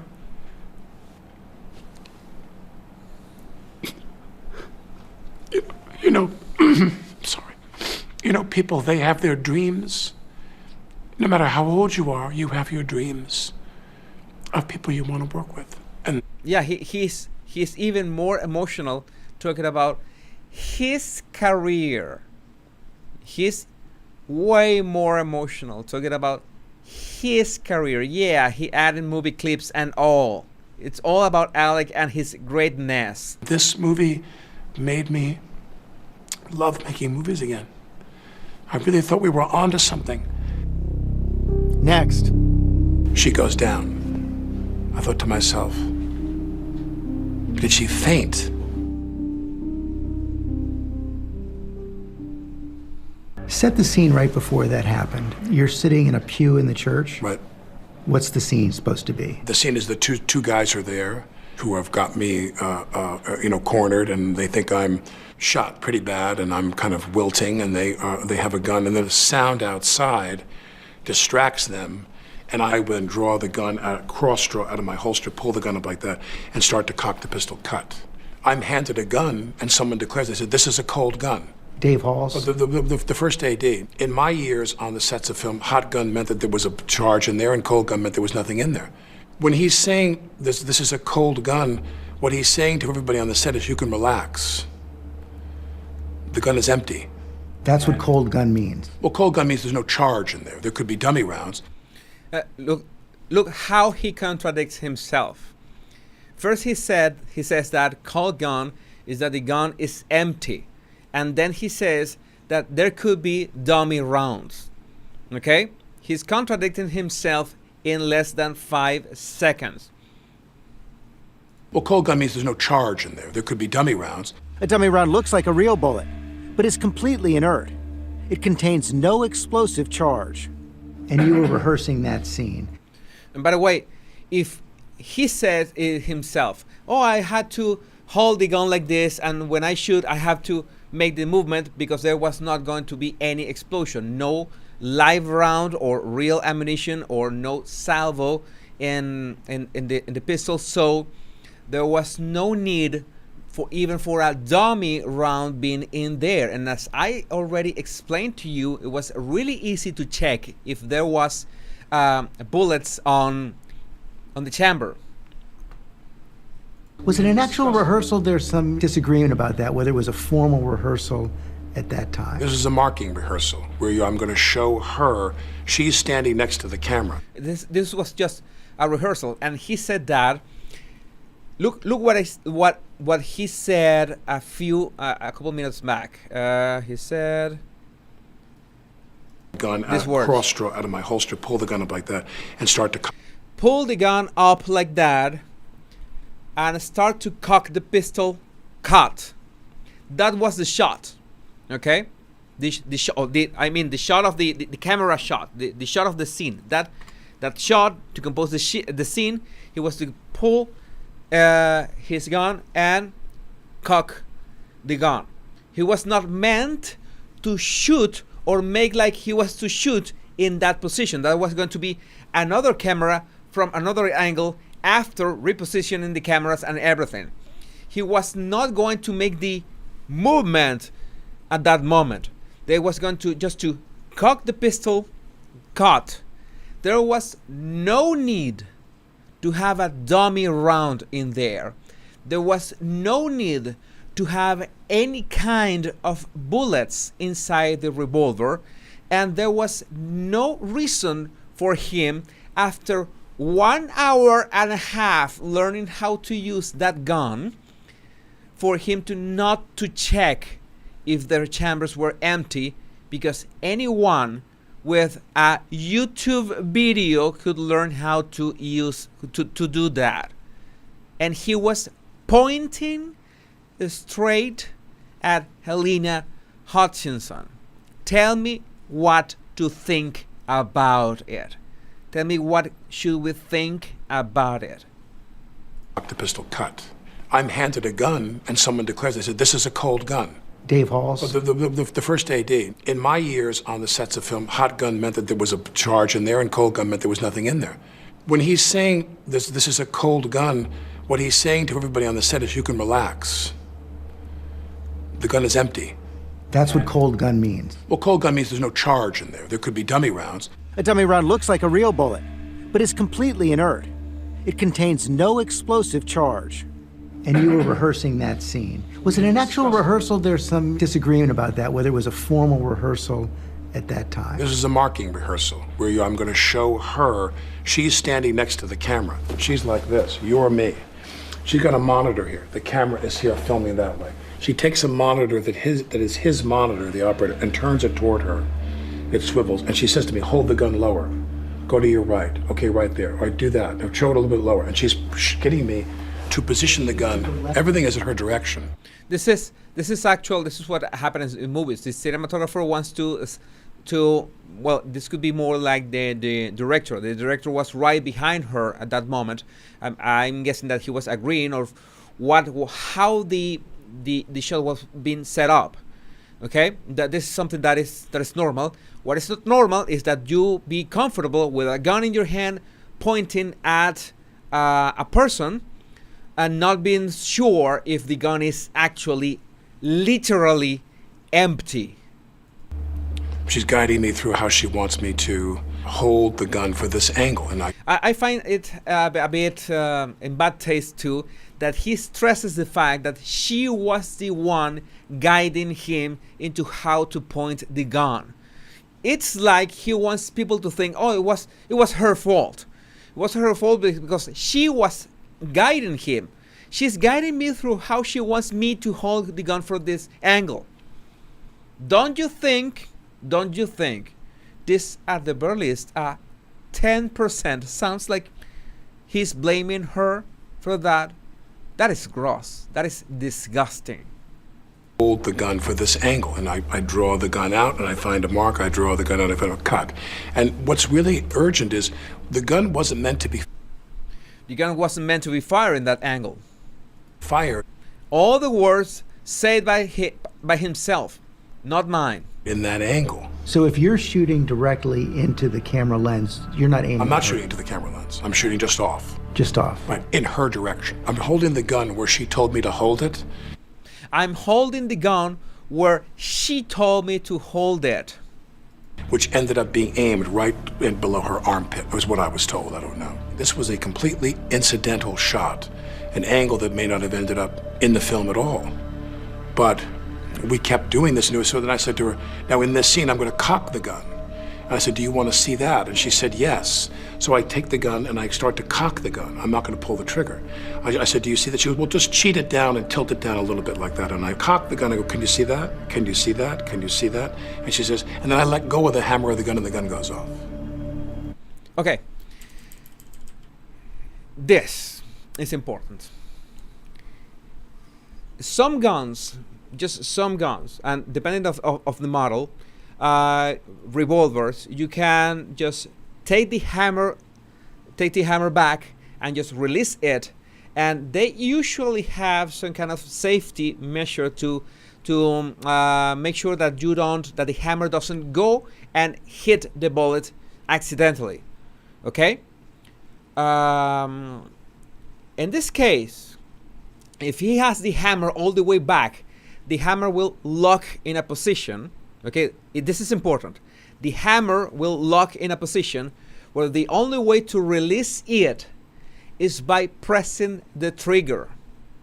Okay, when you have a revolver, okay, like those Western guns of the Wild West, you cock the gun, you put the hammer back, and it locks in a position that will only be released. Only way to release that is by pulling the trigger. if you want to release the hammer and not fire whatever is in the chamber, you have to put your thumb in the hammer as you press the trigger to let it just slide slowly and be into position again. Okay? And that is a safety measure too. That is a safety measure too. Why? Because even if the hammer is not cocked, any pressure, any heat, anything on it, if you drop the gun and it falls with on the hammer, it can fire. Okay? If it's loaded, of course. So he said, I let go of the hammer. The only way that he can get let go of the hammer in that model, that pistol model, is by very softly pressing the trigger and having his thumb in the hammer and driving the hammer slowly to the chamber again so it doesn't fire. Okay? Again, this scene, the shot of the movie, what they were trying to film, did not require him to let go of the hammer in that position. He let go of the hammer softly or hardly or anything, pointing the gun at Hutchinson. He should have, I'm in this position, cut. I point to the ground and let go of the hammer slowly. That is safety measures. If you've been trained by 1 hour and a half, how come any person with just a tad of common sense knows this, and you want to make people think otherwise? That's why the document, the investigation of the gun by the FBI says the only way to fire this gun is by pressing the trigger. This gun has 3 positions. This hammer has 3 positions. The first position is a safety position. And once you cock the hammer in the first position, is like a safety measure. It cannot be fired. Okay? You try to pull the trigger, nothing will happen. It's locked. Okay? It's just a bit cocked so the hammer doesn't make contact with the bullet. So it does, even if it falls to the ground, it will not fire. That is a safety position. The second position of the cock is when you can freely look at the barrel. You can move the cylinder freely so you can check if it's loaded or not. That is the second. The third one, that is all the way back, is when the hammer is in position, he remains in position to fire the gun by pressing the trigger. Okay? And the only way to release the hammer at that position is by pressing the trigger. Now, it could have happened. What could have happened? That he brought the hammer with his finger and he did not lock all the way back, but remained with his thumb pressing the hammer without locking it. So it was like live, like a hammer. If he just put the thumb up of the hammer will release and hit whatever is in the chamber. Okay?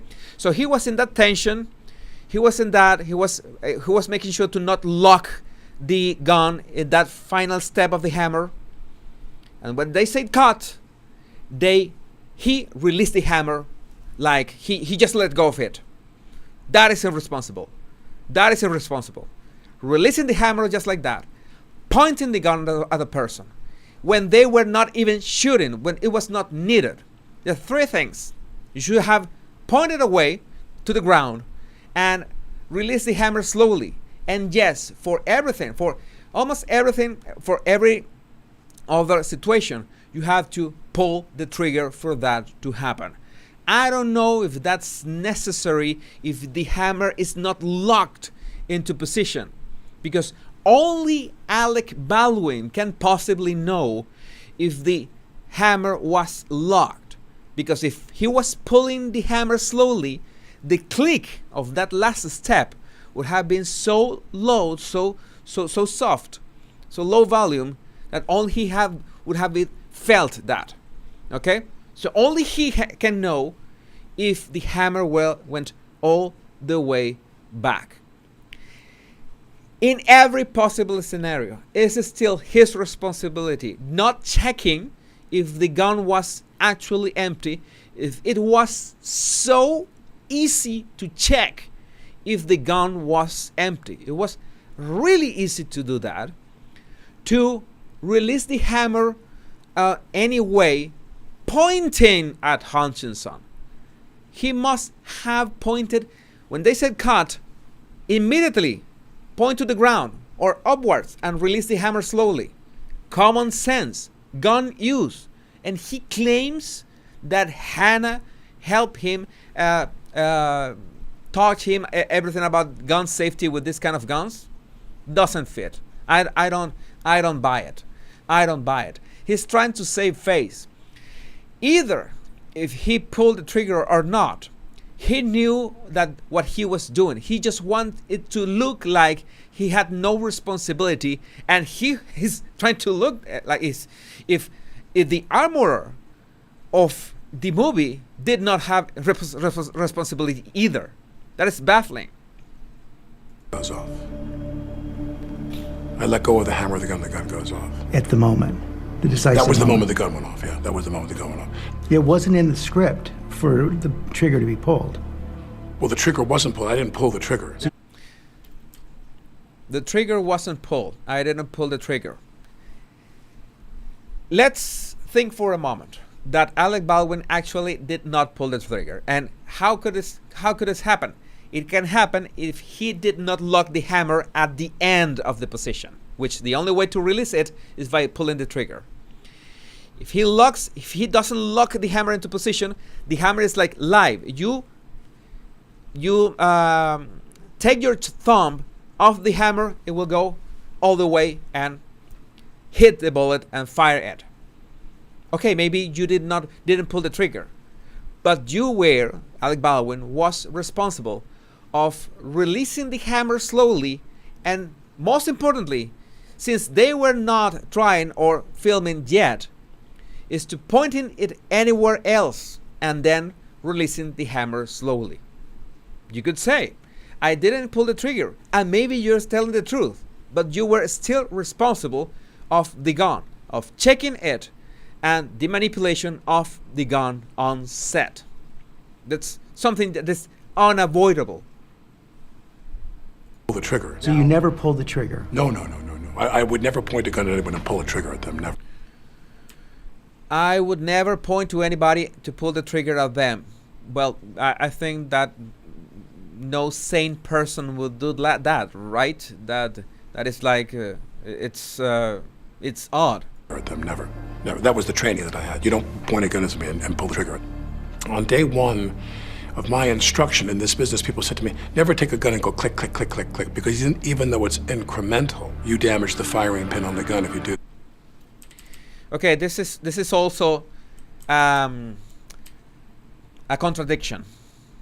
He said never go click, click, click with a gun, because even if it's incremental, you damage the firing pin on the gun, because the firing pin will be hitting dummies, okay? But if the chamber is empty, he said that many times, the gun was empty. Cold gun means the gun was empty, and that is not that way. It's either empty or has a dummy. If the gun is empty, you can pull the trigger as many times as you want, and you're not gonna damage any firing pin, because the pin is not hitting anything. They are not dummies. The pin is not hitting anything. So he's saying something that contradicts what he just said. The gun was empty. Then why didn't you check it at least by firing the gun many times and checking the barrel? You can check the barrel. You can see it right there. You just half cock the gun, check the barrel, make a good spin, and you can see if there are no bullets in there. He did not do that for two reasons. One, he did not know how to use the gun, and that is irresponsible enough. Or two, he did know how to use the gun, but he did not care to check the gun before using it. Either way, is responsible. Incremental. You damage the firing pin on the gun if you do that. Don't do that. And Hall's attorney told ABC News that he was watching and agrees that Alec did not pull the trigger and that his finger was outside the trigger guard. So you have this Colt 45, you just pulled, The hammer as far back as I could without cocking the actual and you're gun. holding on. Okay, this is something that I didn't see the first time I saw this interview. As far back as I go without cocking the action, taking the hammer back without setting it in the final stage. Okay, the final stage where the hammer locks into position and the only way to release it is by pulling the trigger. Okay, maybe you did not have your finger on the trigger. That's they are claiming here. And agrees that Alec did not pull the trigger. The firing pin on the gun if you do that. Don't do that. And Hall's attorney told ABC News that he was watching and agrees that Alec did not pull the trigger and that his finger was outside the trigger guard. So you have this Colt 45, you just pulled, The hammer as far back as I could without cocking the actual and you're gun. holding on to the hammer. I'm holding that. I'm just showing. I go, how about that? Does that work? You see that? Do you see? Yeah, he's holding the hammer, and if he releases his thumb, the hammer is gonna go rapidly, and it's gonna just smash the cylinder. That is that. She goes, yeah, that's good. I let go of the hammer. Bang! The gun goes off. Everyone is horrified. He said that. He said that. I did not pull the trigger, but I let go of the hammer. He said that. He said that himself. I'm gonna repeat that because this is critical. That's good. I let go of the hammer. Bang. I let go of the hammer. The only way that the hammer can fire in that position without pulling the trigger is that you irresponsible just let go of it, like if you don't know how these guns work, because that's how you can have a fatal accident. Bang! The gun goes off. Everyone is horrified. They're shocked. It's loud. They don't have their earplugs in. No one was. The gun was supposed to be empty. I was told I was handed an empty gun. If there were cosmetic rounds, nothing with a charge at all, a flash round, nothing. She goes down. I thought to myself, did she faint? The notion. How would it say that did she faint? Because he just shot a gun. He heard the explosion, and he saw her crumble to the ground. Did she faint? Are you stupid or what? The notion that there was a live round in that gun did not dawn on me till probably 45 minutes to an hour later. 45 minutes to an hour. Well, she's laying there, and I go, did she get hit by wadding? Was there a blank? Sometimes those blank rounds have a wadding inside that packs, it's like a cloth that packs the gunpowder in. Sometimes wadding comes out and can hit people, and it can feel like a little bit of a poke. But no one could understand, did she have a heart attack? Because remember, the idea that someone put a live bullet in the gun was not even in reality. This is completely bonkers. You need most productions need the presence of live ammunition for many purposes on cinema. When you need an actual, for example, you're practicing shooting, or you have to a scene that shooting I don't know, bottles or something, and you need the actual bullets happening, and you need the actual recoil of the gun. You need all that without special effects because it's a low budget movie. So you will use live ammunition. So don't tell me that you were absolutely unaware that there were not gonna be that there was gonna be live ammunition on set. Did you go up to her? Did you back I went away? up to her, and then we were immediately. Yeah, heart attack. What? Heart attack. They were told to get out of the building. We were forced to get out of the building. The medics came in. I mean, I stood over her for 60 seconds, and she just lay there kind of in shock. Was she conscious? My recollection is yes. 911, what's the location of your emergency? We need an ambulance out at Bonanza Creek Ranch right now. We've had 2 people shot on a movie set accidentally. I'll connect you with medical dispatcher. Don't hang up. Director Joel Souza is also wounded. His shoulder hit by the same bullet that traveled through Helena. When she went down, he went down, and he was screaming really loudly. And I thought, what is he screaming? What happened? So was it loaded with a real bullet or one? I cannot tell you that. Okay. We have 2 injuries from the movie gun. That's another thing. Was Joel, the director, behind her and begins to scream, and he says, I don't know what was happening. Did she faint? Was it a heart attack? Couldn't you possibly see there was a bullet that penetrated the director too, and almost penetrated 2 people? And are they fainting or something? I don't know. Yeah. Okay, we're getting them out there already. Just stay on the phone. Doesn't add up. There had Within to be blood. 15 minutes or 20 minutes after that, the police arrived and took the church set and put the crime tape around it, the yellow tape, and forced us all to the perimeters of the parking area where we sat and waited. She was in the church, and she was not taken out of the church for quite a while. In the aftermath, there was chaos and confusion. But nobody told you what happened? No. Did you know- It wasn't until I was in the police station. Hours later, I mean, it was like seeing aliens. It was utter disbelief over the idea. It was unacceptable, the idea that it was a live round. And finally, one of the police officers, at the conclusion of my interview, I was there for like an hour and a half or so, she takes her phone and she slides it across to me. She says, "That's what came out of Joel's shoulder, a .45 caliber slug. It was a real bullet." Had you known that Joel had been hit? No one had any idea until that police officer, that sheriff's officer, said to me, "This is the slug, .45 caliber slug they took out of Joel's arm." And then the kind of insanity-inducing act. This is.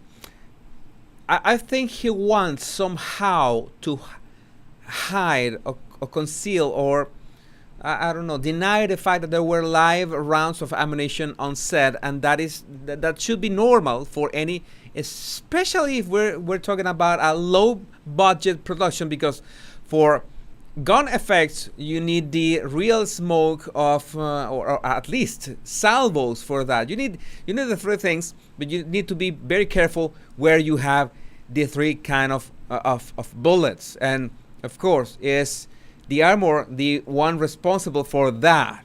It's like he's trying to play dumb about, I was in shock at the moment. You were in shock, where 2 people were bleeding, one to her death, and he's trying to play like he didn't understand what was going on. Of thinking that someone put a live bullet in the gun. We've all seen that picture of you off the set in that hour or so after. By the way, this picture, this was releasing those pictures. I think that was on really bad taste, the worst taste. Who releases these pictures?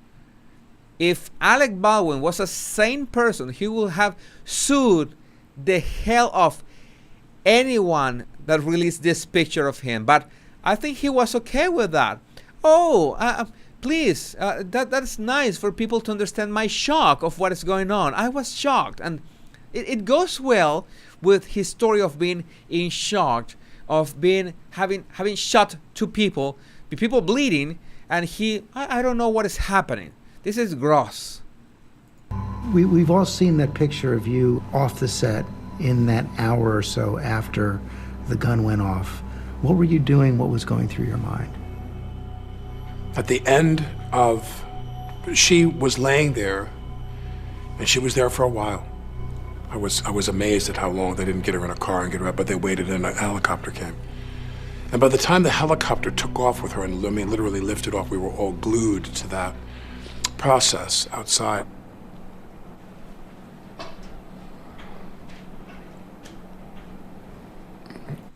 No tears, no sadness, no grief at this moment.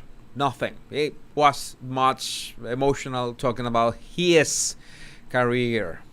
When she finally left, I don't know how long it was. She was there 30 minutes, 40 minutes. It seemed like a very long time.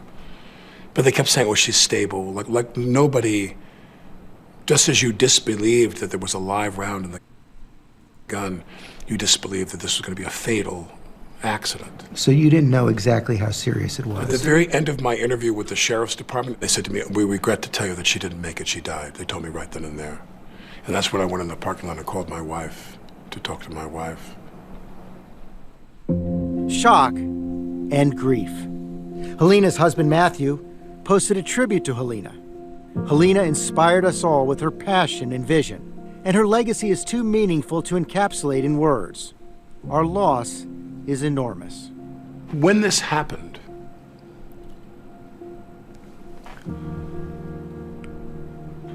her... Thanks, Harley. Yeah, he went and changed his clothes. She was bleeding for 30 to 40 minutes, and he had the nerve to go and change his clothes. I don't know. husband comes to town, her husband Matthew,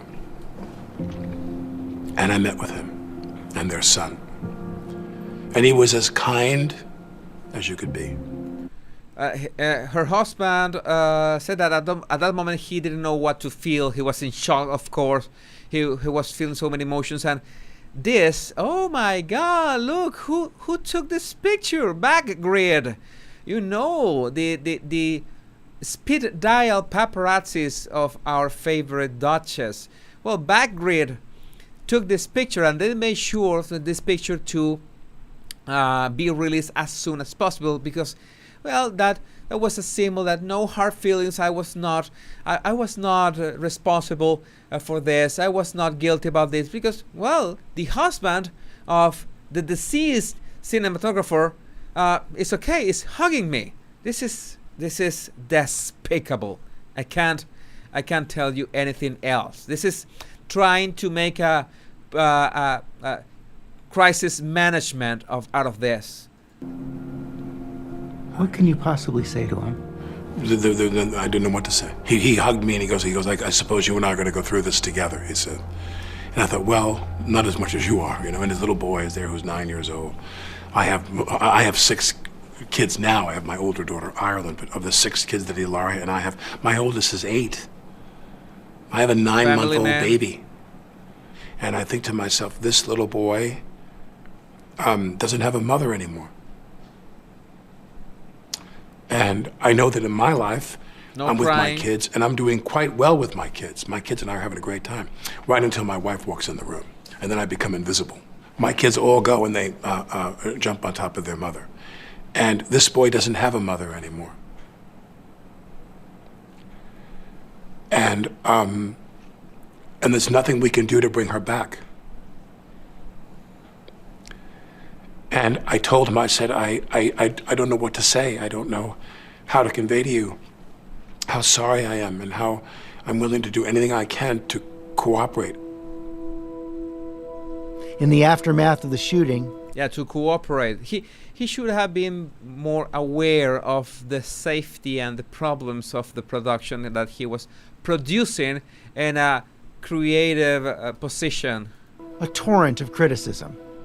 The first thing you do when you pick up that gun is you make sure that it's never pointed at anybody. He should have known that an AD handing you a gun and saying it's cold isn't the same as several people showing you an empty gun. If I were holding that gun, I would have checked it, wouldn't you? Mm-hmm. People said to me, I got countless people online saying, you idiot, you never point a gun at someone. Well, unless you're told it's empty, and it's the director of photography who's instructing you on the angle for a... It's the director of photography who's instructed you about the angle. Again, like blaming it on her. Shot we're gonna do. And she and I had this thing in common where we both thought it was empty, and it wasn't. And that's not her responsibility, that's not my responsibility. Whose responsibility remains to be seen. But I do. That's not the cinematographer's responsibility. That's not his responsibility. Whose responsibility remains to be seen. I don't know why is he so resistant to point at, not only at himself, of course, but the armorer. I don't know why didn't he just throw her under the bus, because after all, she is responsible, the actual responsible of handling guns on set.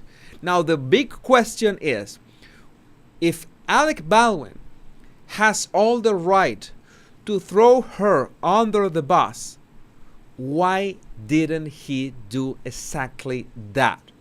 It would have been far easier to do that instead of covering this up.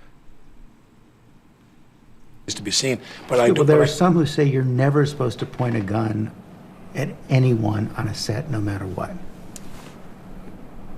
Unless the person is the cinematographer who's directing me where to point the gun for her camera. Who's directing me where to point the gun for her camera angle. He's trying to direct the conversation again, to take any responsibility. I was just a dummy. I don't check the gun. I don't care whoever I'm pointing the gun to. Angle. That's exactly what happened. That day, I did exactly what I've done every day on that movie. Which is what? Which is that there's an armorer there, and that word is new to me. In the years I've been in this What business, did you call it? It was a prop guy or woman. And the prop person would come, and sometimes they would insist on demonstrating for you and the camera crew. They take the gun, if it was a contemporary gun, they show you the chamber, they show you the clip, they say, the gun is cold. And you look at it and go, thank you. And in the 40 years... Sometimes that would happen, not all the time. Well, but no, sometimes they wouldn't demonstrate to me. Some insisted on demonstrating. They would do the demonstration for everybody there right before we rolled the camera, or rehearsed. Then there were others who they didn't do that because I trusted them to do the job. And again, this is not just me pointing a gun at somebody else, people pointing guns at me. I've gotten shot and killed in films before where people had to shoot a flash round at me, and I trusted them to do their job. And in the 40 years I've been in this business, all the way up until that day, I never had a problem. How many times do you think you handled it? By the way, in movie production, when it's usually you use movie magic to never actually point a gun directly at a person. When you see, for example, two people pointing guns at each other, and you see a shot like this, I'm gonna give. This is a perfect example of that. This shot.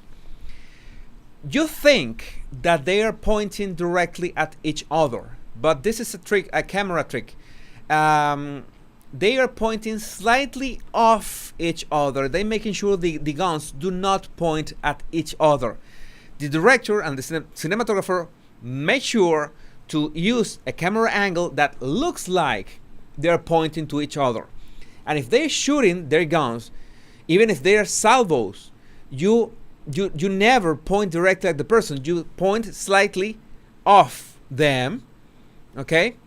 And if there comes the moment that it's absolutely needed that you grab a gun and point at the person and shoot a salvo to have that smoke, to have that real shoot of a gun, you can be guaranteed that it's gonna be checked like 10 times to make sure it's the right gun, it's the right distance, and everything goes to plan, because it's really dangerous. But don't tell me that a 24-year-old, a second time on the job, is gonna be aware of these things, and especially in a scene that had a gun on it and she was somewhere else.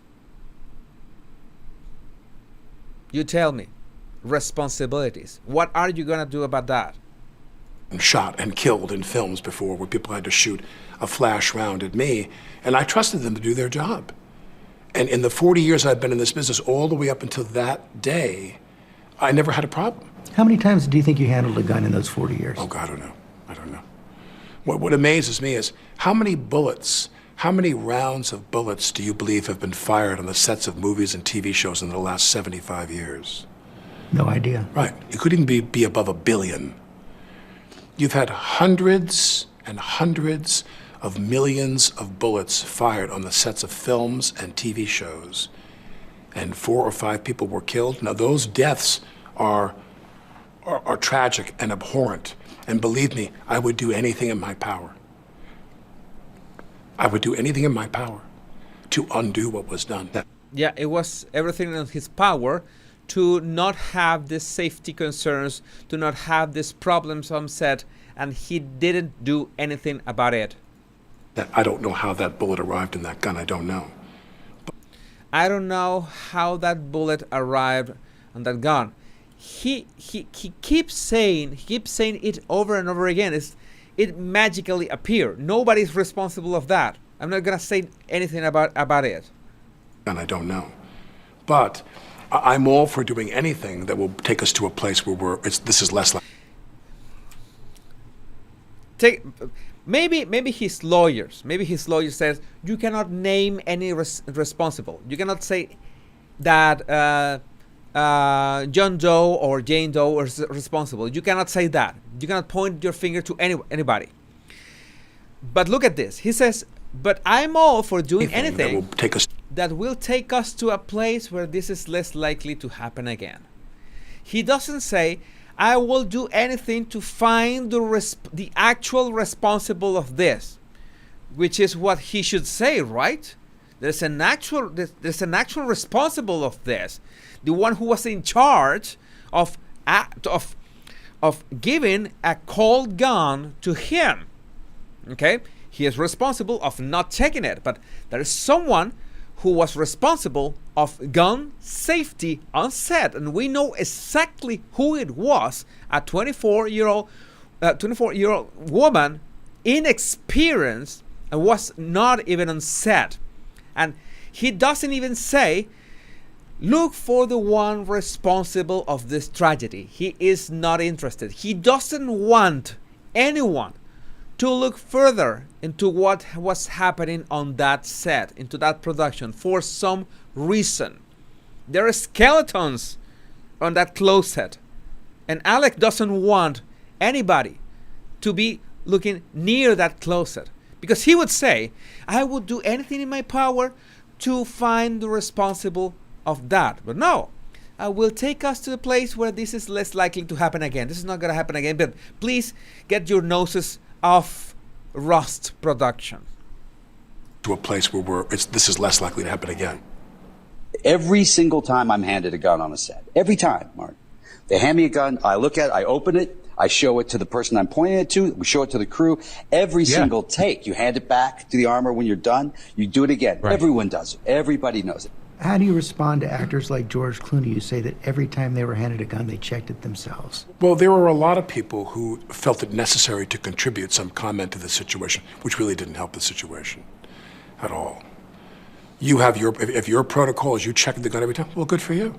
Good for you. You know what I mean? I probably handled weapons as much as any other actor in films with an average career. Again, shooting or being shot by someone. And in that time, I had a protocol, and it never let me down. Why did you choose in your 40 years not to check the gun yourself? What I was taught by someone years ago was, as I said, if I took a gun and I popped a clip out of a gun or I manipulated the chamber of a gun, they would take the gun away from me and redo it. Hey, look at this. This is important too. And this I didn't understand because I hadn't made the Google search. What I was taught by someone years ago was... As I said, if I took a gun and I popped a clip out of a gun. If I pop a clip out of the gun or I manipulated the chamber, well, you manipulated the chamber, but I understand that if you pop the clip, it's in, and you're not meant to pop the clip, well, that is a more complicated kind of pistol, of gun. But the ones that they were using on set was not that complicated. Or I manipulated the chamber of a gun. And especially if they're telling you that they are empty or cold or whatever, okay, it's empty. There will be no reason for me. I just can half-cock the gun, check that it's actually empty, and then drive the cock back into position. What is the problem with that?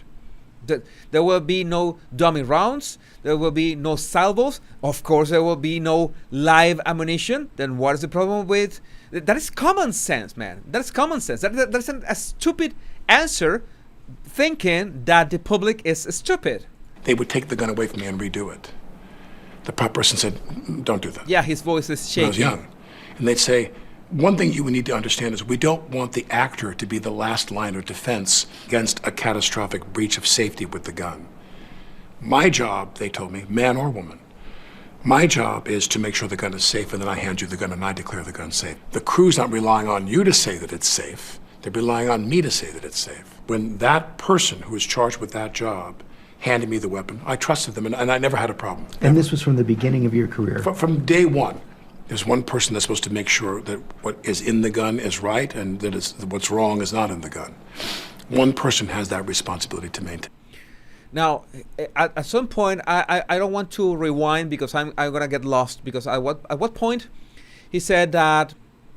Now he said there was something who could trust to handle the gun matters, right?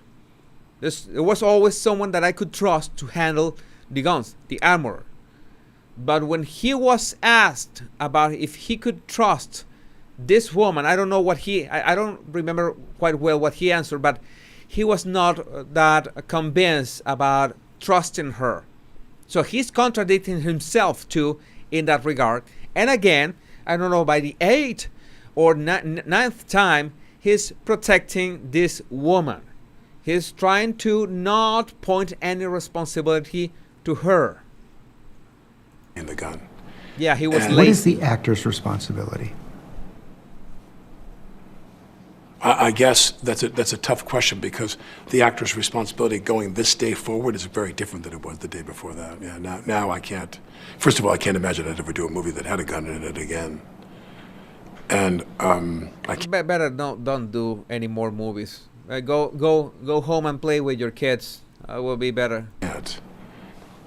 When if you caught the reference, I admire you. You say, what is the actor's responsibility? The actor's responsibility is to do what the prop armorer tells him to do. And we did not have a problem. I mean, I understand there was an accidental discharge at one point on the set of a blank round, but we did not have a problem for me until that day. Everything gets slowed down, Zapruder film-esque here. And the issue with that is there's only one question to be resolved, only one. And that is, where did the live round come from? Notice that. Where did the live round come from? He's talking in an impersonal way. He's not saying who put the live round in the gun or who was in charge, who was responsible of the live rounds, or who was responsible of checking bullets in this. He's just foggy. He's totally on deflecting blame on him and on the armorer.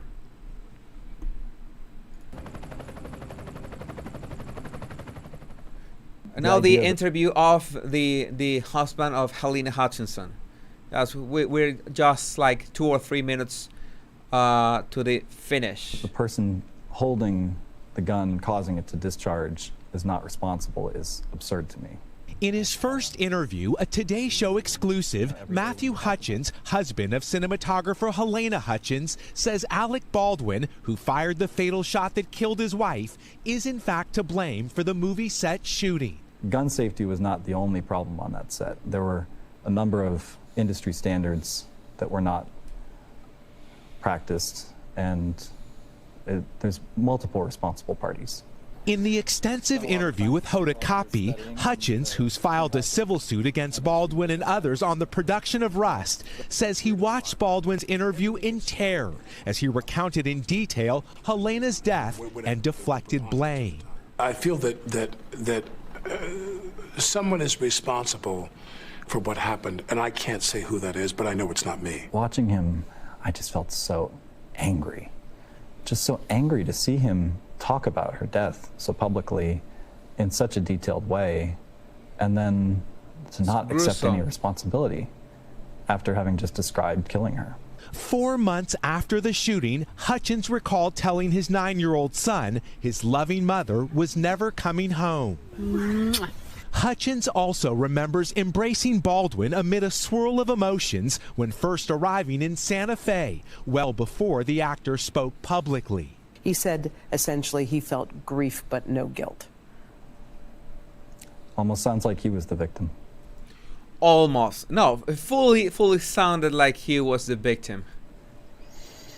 And hearing him blame Helena in the interview and shift responsibility to others and seeing him cry about it, I just feel like, are we really supposed to feel bad about you, Mr. Baldwin? So, body language buddies, that's what we got. If I miss anything, I will take it later, because I should make a shorter video about this, but was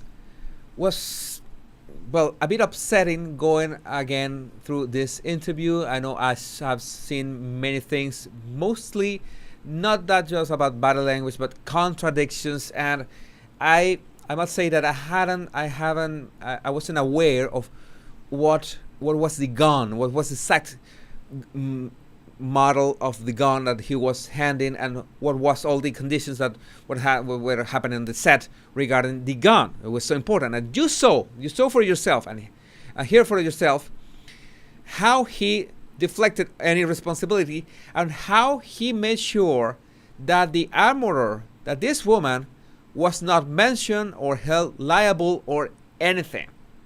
That is important to notice, because there must be a reason for that we haven't seen yet. We don't know yet, but there is a reason why Alec Baldwin doesn't even say that I want to find the people responsible for this.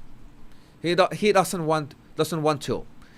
My take, my hypothesis, is that he doesn't want any more investigations on the crew and the set and everything, because I think that thread is gonna go full circle up to him, and that's when he's gonna be in big trouble, and that's why he is trying to deflect any responsibility or anything to do with what happened with that fatal accident on the set of Rust. My body language buddies, for me it was a pleasure to spend this evening with you, with this gruesome case, with this I don't know how to tell you. It's so many emotions that this elicits, and my intention was to make this analysis so you learn how to spot the patterns of a narcissist when he speaks to blame others, to deflect responsibility, to make it seem like he's the actual victim of what happened, and even blaming the victim for what happened. It's gross. It's disturbing.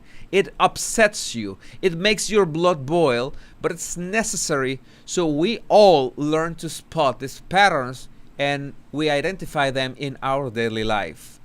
So that's my intention, and I hope you learned something new today.